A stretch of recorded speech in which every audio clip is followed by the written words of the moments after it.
When California's richest gold mine owner desperately needs a bride to secure international mining rights, he receives a beautiful woman who arrives injured and without memory of who she is or why she came. But she's actually an elite assassin sent to kill him for his testimony against a criminal cartel. And her amnesia is the only thing keeping him alive. As her memory slowly returns, she must choose between completing her deadly mission or protecting the man who nursed her back to health and stole her heart. This is a story where forgotten purpose becomes new destiny, where love blooms in the shadow of death, and where the most dangerous moment is when memory returns. Hit that like button and subscribe to discover if love can survive when she remembers she came to kill him. Billionaire's mail-order bride lost memory, but she's assassin sent to kill him. Gabriel Cross stood at the mouth of the Fortuna mine watching the sun turn the California mountains into gold more beautiful than anything his miners pulled from the earth. At 38, he owned 12 mines across 3 states, controlled enough gold to influence international markets, and had the kind of wealth that made governments court his favor. But in 3 weeks, he would testify against the Torrente cartel, and after that, he would likely be dead. Unless he could secure the Serbian mining rights that would give him enough international protection to survive. The letter from the marriage broker had been his last desperate gambit. The Serbian government required married couples for their mining partnerships, some archaic law about family stability.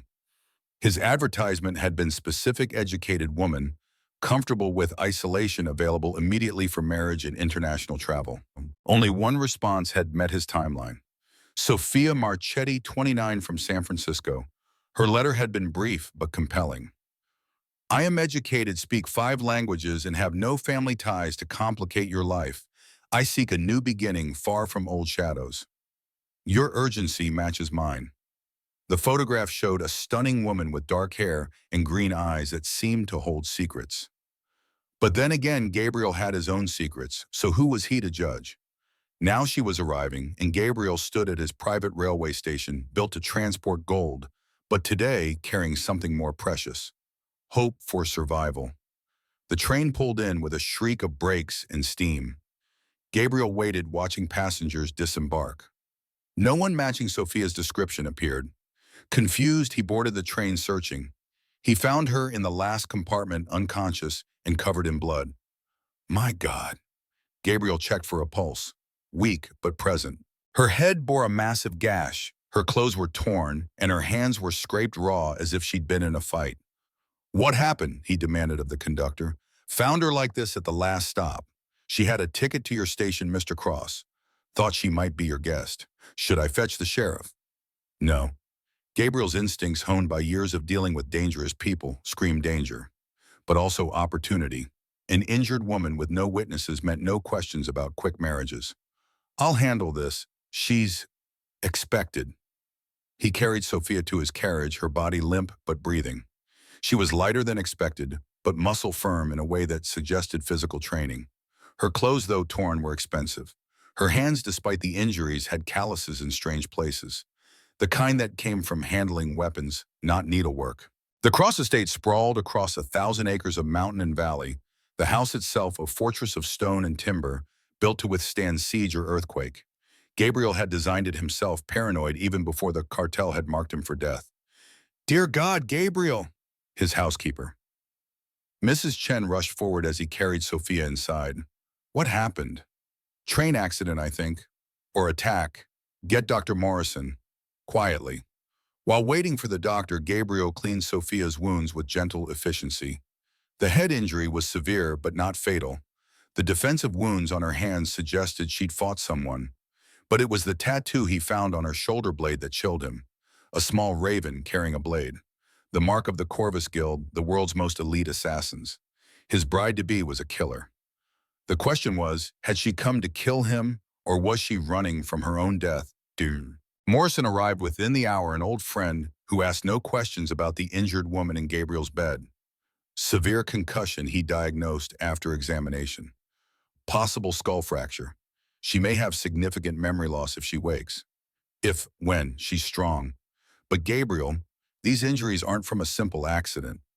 Someone tried to kill this woman. Or she tried to kill someone. Morrison looked at him sharply. You know something. I know she answered my advertisement for a wife. I know she was coming here. I know someone didn't want her to arrive. The cartel, possibly, or something else entirely. After Morrison left, Gabriel sat vigil beside Sophia's bed. She was beautiful, even battered with fine features that suggested Italian heritage, and a body that he couldn't help noticing was perfectly conditioned. This was no pampered city woman. This was someone trained for violence. She woke on the third day, green eyes unfocused and confused. Where? Where am I? You're safe. You're at the Cross Estate in California. I'm Gabriel Cross. She struggled to sit up, winced at the pain. I don't... Who am I? Your name is Sophia Marchetti, Idishe. You were coming here to meet me. There was an accident. Sophia. She tested the name like foreign currency. It doesn't feel right, but nothing feels right. My head, you have a severe concussion. The doctor said memory loss was possible. I don't remember anything. Not my name, not where I came from, not why I am here. Tears tracked down her cheeks. There's just emptiness and fear. So much fear. Hey, Gabriel took her hand, surprised by his gentleness. You're safe here. Whatever happened, whoever hurt you, they can't reach you here. How do you know? Because this place is a fortress, and because I protect what's mine. Am I yours? Gabriel looked at this dangerous, damaged woman and made a choice that would either save or damn him. You're under my protection. That's all that matters right now. Over the following days, Sophia, they had to call her something, recovered slowly. Her memories remained locked, but her body remembered things. She could handle a knife with lethal efficiency discovered when she helped Mrs. Chen in the kitchen. She spoke Italian, French, and Russian, fluently, surprising herself. She moved through the house, cataloging exits and defensive positions without realizing she was doing it. I was someone dangerous, wasn't I? She asked Gabriel one evening as they watched the sunset from the terrace. What makes you say that? The way I hold a knife, the way I check windows for sightlines, the way my body wants to fight when startled. These aren't normal reactions. Maybe you had reasons to learn defense. Or offense. She turned to him with those green eyes that seemed older than her years. You're not afraid of me. Should I be? I don't know. I don't know anything except... She paused, struggling for words. Except that being near you feels both dangerous and safe. Like you're a target and a haven simultaneously. Gabriel's blood chilled. Even without memory, some part of her recognized him as her mark. Sophia, I need to tell you something about why you came here. I'm listening. You answered my advertisement for a wife. I need to marry quickly for business reasons. You agreed to a business arrangement, 6 months of marriage for financial compensation. So we're not in love. We'd never met before you arrived. But you've been caring for me, protecting me. Why? Because someone needs to, because you're alone and injured, and I know what it's like to be hunted. Are you hun? Gabriel made another choice, this one even more dangerous. Yes, I'm set to testify against a cartel in 2 weeks. After that, my life expectancy drops significantly. Unless I can secure enough international protection to make killing me more trouble than it's worth. Hence the marriage. Serbia only works with married couples for mining rights. Sophia absorbed this. So you need me? Yes. And I need you for protection from whatever I was running from. It seems so. Then we should marry. Quickly. You don't even remember your real name. Maybe that's a blessing. Maybe Sophia Marchetti is who I'm supposed to be now. They married 5 days later in Gabriel's study with only Judge Patterson and Mrs. Chen as witnesses. Sophia wore a simple white dress that emphasized her recovering beauty. The bruises were fading, revealing classical features that made Gabrielle's chest tight with unexpected emotion. Do you take this woman not knowing her past, choosing her future? The judge asked, adapting the vows to their strange situation. I do. Do you take this man remembering nothing, trusting everything? Sophia looked at Gabriel with those green eyes that held dangers and promises in equal measure. I do. They kissed briefly, chastely, but Gabriel felt electricity in the contact that had nothing to do with business arrangements. That night, they maintained separate bedrooms, but met in Gabriel's study to discuss the Serbian delegation arriving next week. You need to convince them we're really married, Gabriel said. They're traditional suspicious of American business marriages. Then we need to act like we're in love. Can you do that? Pretend to love someone you don't know. Sophia moved closer, close enough that Gabriel could smell her perfume, jasmine and something metallic like gun oil. I don't think I'll be pretending. Sophia, I know this is insane. I don't remember my past. You don't know my real identity. We're both in danger from different threats. But when you touch me, when you look at me with those protective eyes, something in me recognizes something in you. That's the head injury talking. Maybe, or maybe the head injury just removed the barriers to truth. She kissed him, then soft but insistent, and Gabriel felt his careful control shatter. He pulled her closer, deepening the kiss, tasting danger and desire in equal measure. When they broke apart, both breathing hard, Sophia touched his face with surprising tenderness. I may not remember my past, but I know I've never felt this safe, or this alive. You don't know what you've done, who you've been. No, but I know who I am now, your wife, your protector, your... She stopped mid-sentence, her body going rigid. Her eyes unfocused, and she spoke in a different voice, cold and professional. Target Gabriel Cross. Method close contact elimination. Timeline before testimony. Payment $5 million. Then she blinked, shaking her head the moment passing. What? What just happened? Gabriel stepped back, hand moving to the gun he always carried. You remembered something. I... God, did I just... You recited an assassination order. Your assassination order.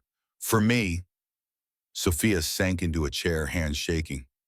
I came here to kill you. Yes. The amnesia, it's the only reason you're still alive. I suspected as much. Why didn't you turn me in, kill me first? Because the woman who woke up in my house isn't the assassin who boarded that train. Because someone tried to kill you before you could kill me, which means we might have the same enemies. Because I'm falling in love with you, God help me. They sat in silence, processing the magnitude of their situation. I won't do it, Sophia said finally. I won't kill you. Your memory might return fully. You might not have a choice. There's always a choice, and I choose you. The Corvus Guild doesn't allow retirement. You know about the guild. Your tattoo, the raven with the blade. You're not just any assassin, you're elite. The kind governments hire when they want complete deniability. Then you know they'll come for me when I don't complete the mission. Let them come. This house is built for siege. Gabriel, you don't understand. The guild doesn't fail, ever. They failed when someone tried to kill you on that train. That wasn't an accident. Someone wanted you dead before you could complete your mission. The question is why? Sophia closed her eyes, trying to force memories through the fog. There's something. Someone wanted you dead, but not by guild hands. They tried to stop me because my death by a guild assassin would trigger investigations the cartel couldn't afford. They wanted me dead in a way that looked natural or accidental. So they tried to kill me to stop me from killing you professionally. The enemy of my enemy is my husband, apparently. Despite everything, Gabriel laughed. We might be the strangest marriage in California. Definitely the most dangerous. The Serbian delegation arrived 3 days later. 4 severe men in expensive suits who looked at everything with suspicious eyes. Gabriel and Sophia played the perfect couple, her linguistic skills and natural elegance charming them completely. But during the formal dinner, disaster struck. One of the Serbians, Dmitry Volkov, stared at Sophia with recognition. I know you, he said in Russian. Sophia replied fluently, you must be mistaken. No, Venice 2 years ago, the ambassador's party. You were there. I've never been to Venice. But even as she denied it, images flashed through her mind. A party, a poisoned drink, a man dying while others danced. Her hand trembled on her wine glass. Excuse me, she said, fleeing to the terrace. Gabriel found her there, shaking with returning memories. Venice. I killed someone in Venice. An ambassador who was selling children. I remember the assignment, the execution, the escape. Just that fragments, pieces, each memory triggers another, but they're jumbled out of order. She looked at him with tears streaming. I've killed so many people, Gabriel.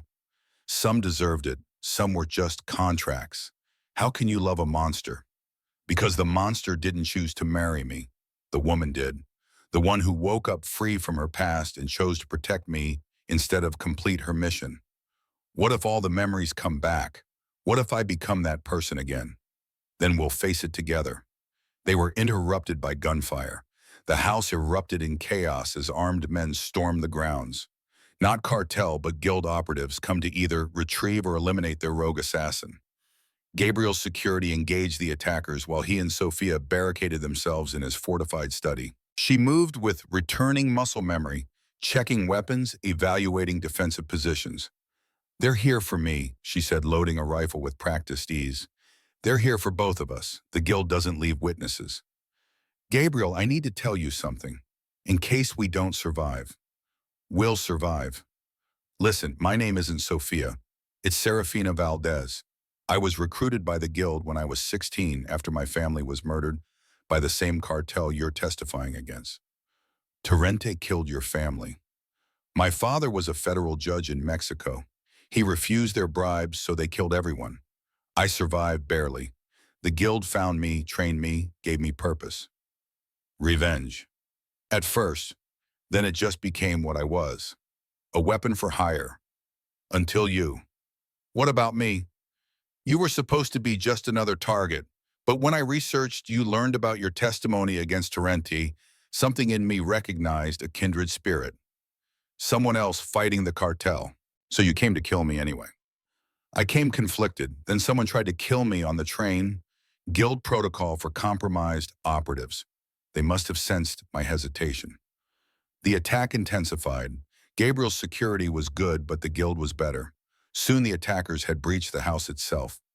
We need to move, Gabriel said, leading Serafina to his panic room, a fortified chamber with supplies, weapons, and communications equipment. Inside, Serafina continued her confession. I'm remembering everything now. Every kill, every mission. But also, the doubt. The growing realization that I'd become the same kind of monster who killed my family. You're not a monster. I've killed 43 people. And saved how many by removing those threats? That's rationalization. That's reality. The world isn't black and white. A voice came over the intercom, cold, professional, familiar. Serafina, this is Marcus. You know how this ends. Come out, complete your mission, and return to the fold, or die with your target. Marcus, Serafina's handler, trainer, and former lover. The one who'd shaped her into a weapon. I made my choice, Marcus, she replied. You made a mistake. The woman you were wouldn't have hesitated. The woman I was died on that train. I'm someone else now. You're my creation. You can't escape what you are. Watch me. Serafina turned to Gabriel with sudden determination. I need to end this, not just for us, but for everyone the guild might target. How? I have insurance, records of every guild operation I've been part of. Names, dates, methods, clients. It's hidden in a safety deposit box in Zurich. That's enough to destroy them. Or get us killed faster. Unless we use it right. Gabriel moved to his communications equipment. I still have contacts in international law enforcement. If we release this information simultaneously to multiple agencies, the guild would be exposed globally. They'd have to disappear, reorganize. It would take years. Giving us time to disappear too. They looked at each other, two people whose lives had collided in the strangest way possible. Together, Serafina asked. Together. While Gabriel prepared the data transmission, Serafina faced her past one more time. Marcus, I have a counteroffer. Full's guild records go public in 1 hour unless you withdraw. You wouldn't. It would mean your own death warrant. I'm already dead to you, but I can take the guild with me. Or you can walk away, let us live and maintain your secrecy. Silence, then. You've truly chosen him over us. I've chosen myself over you. He just happened to be part of that choice. The guild doesn't forgive Serafina. I'm not asking for forgiveness, just practicality. Losing one operative versus losing everything. Even you can do that math. More silence. then the sounds of withdrawal. The guild operatives retreated as quickly as they'd come, leaving destruction, but no more death. Gabriel and Serafina emerged from the panic room to find the Serbians still there, calmly sipping brandy despite the battle. "Interesting evening," Dmitri commented dryly. "Your wife is quite remarkable." "She is. The mining rights are yours. Any couple who can survive that has the strength for Serbian mountains." After everyone left and the damage was assessed, Gabriel and Serafina stood in the ruins of his study. "I should leave," she said. "The danger will follow me." "The danger was already here. Torrente wants me dead regardless. But now you have two sets of killers after you." Actually, about that, Gabriel pulled up news feeds on his phone. Torrente's cartel was raided 6 hours ago. Mass arrests. Seems someone sent detailed intelligence to the DEA. The guild's records included their contract with the Torrente. The DEA moved immediately. So the cartel is finished. And I don't need to testify. The evidence speaks for itself. They stood together, processing their sudden freedom from immediate threat. "What now?" Serafina asked. "Why don't we have a choice? We can divorce, go separate ways, pretend this never happened. Or we can stay married, build something new. Together. A former assassin and a gold magnate. A woman seeking redemption and a man offering it." Serafina touched the wedding ring she still wore. "I came here to kill you, and instead saved me. We saved each other." They kissed then, not the desperate passion of their first embrace, but something deeper. A promise, a choice, a beginning. 2 years later, the Cross Foundation for Victims of Violence was established, funded by Gabriel's gold and directed by Serafina's unique understanding of the criminal underworld. They work to protect witnesses, support families of victims, and prevent the recruitment of orphans by criminal organizations. "Any regrets?" Gabriel asked one evening as they watched the sunset from their rebuilt home. "How can I regret the path that brought me here? I was sent as death and became life.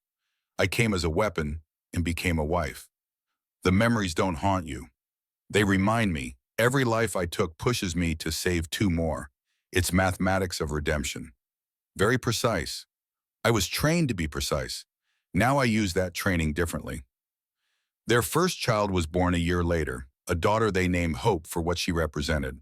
When she was old enough, they would tell her their story, the whole truth of it, because truth was the foundation of their new life. "Mama was sick and forgot who she was," they would say at first. "Daddy helped her remember the good parts and forget the bad parts." Later, when Hope was older, they would tell her more that sometimes people are shaped by tragedy into weapons, but love can reshape them into something better. That redemption isn't a single moment, but a daily choice. That the most dangerous journey is from what we were to what we choose to become. The guild never came for them again. Perhaps Marcus had honor after all, or perhaps the threat of exposure kept them at bay. Serafina's insurance remained in its Swiss box, unused but ready. Gabriel's testimony became unnecessary as the Torrente cartel fell apart, but his Serbian mines thrived, bringing wealth he used to fund their foundation. And in their California mountains, in a house rebuilt from destruction, two people who should have been enemies created a life that proved love could bloom anywhere.